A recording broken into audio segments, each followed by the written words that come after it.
آیا می دانستید در میانه دهه 50 10,000 تومان می توانست برای شما بین 1 تا 2.5 متر مربع آپارتمان در تهران بخرد؟ در آن سالها هر متر در تهران پارس حدود 4,000 تومان، در گیشا حدود 5,000 تومان و در عباس‌آباد 6 تا 7,000 تومان قیمت داشت. بعضی نقاط شمالی تر حتی 8 تا 9,000 تومان. یعنی با 10,000 تومان واقعاً میشد یک تکه ملموس از تهران را خرید. در این ویدیو با تکیه بر آگهی‌های مطبوعاتی آن دوره، گزارش‌های روزنامه‌ای و داده‌های رسمی، قیمت چند کالای شاخص از نان و بنزین تا مسکن و خودرو را از دهه 1330 تا امروز مرور می‌کنیم. هدف ما مقایسه کیفی نیست، صرفاً اعداد مستند را کنار هم می‌گذاریم تا مقیاس تغییرات روشن شود. لطفاً ویدیو رو لایک کنید و با هم همراه باشید. دهه 50 روزنامه کیهان در آذر سال 1355 گزارش می‌دهد. در 5 سال قیمت خانه در تهران 6 برابر شده و قیمت هر متر در تهران پارس 4,000 تومان، گیشا 5,000 تومان، عباس‌آباد 6 تا 7,000 تومان و جردن 8 تا 9,000 تومان است.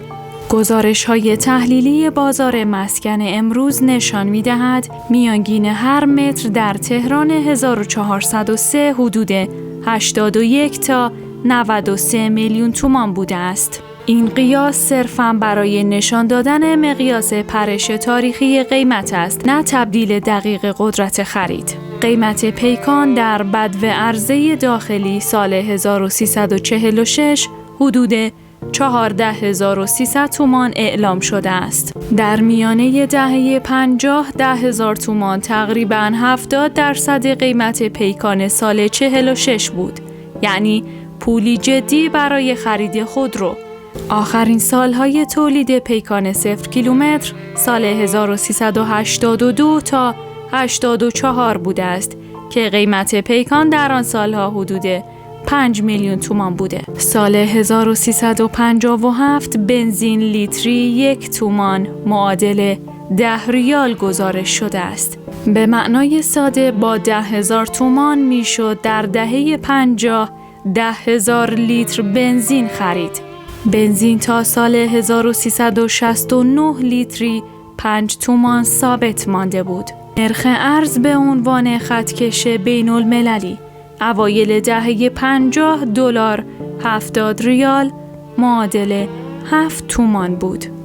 در خوراک و سبد روزمره گزارش مفصل قیمت نان نشان می‌دهد سنگک در ابتدای دهه 60 کمتر از 1 تومان بود و تا ابتدای دهه 70 به 5 تومان رسید.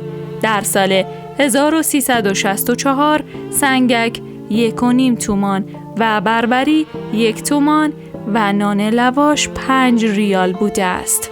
فهرست رسمی قیمت نان در ابتدای دهه 80: بربری 350 تا 650 ریال، سنگک 450 تا 700 ریال بسته به نوع آرد و وزن. بلیت سینما در دهه 60 بین 5 تا 30 تومان گزارش شده است.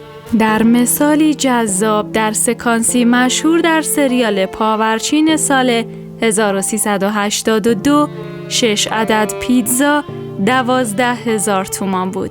یعنی هر پیتزا حدود 2,000 تومان.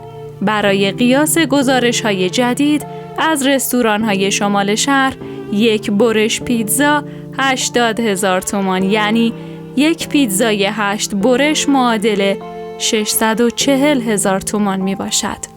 روایت کیهان از جهش قیمت‌ها در سال 1355 در تهران خانه یا آپارتمان کمتر از متری 4,000 تومان نمیتوان یافت. در دهه 50 10,000 تومان عملاً پول بزرگی محسوب میشد که میشد با آن بین 1 تا 2.5 متر مربع آپارتمان در تهران را خرید.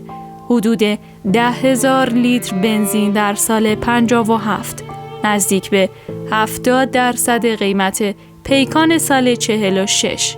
حرکت بعدی قیمت‌ها از دهه 60 به بعد با موج‌های تورمی، کپونی شدن برخی اقلام، آزادسازی تدریجی و چند نرخی شدنها ادامه پیدا کرد و امروزه فاصله عددی را به مقیاسی نجومی رسانده است. اگر شما یا خانواده‌تان قیمت‌های دقیق از یک کالای خاص در دهه‌های گذشته را به یاد دارید، مثلا اجاره یک واحد در محله خاص در سال 53 یا قیمت یک جنس مصرفی در سال 65، در کامنت ها بنویسید. ما قسمت بعدی را با اسناد و آگهی‌های شما تکمیل می‌کنیم.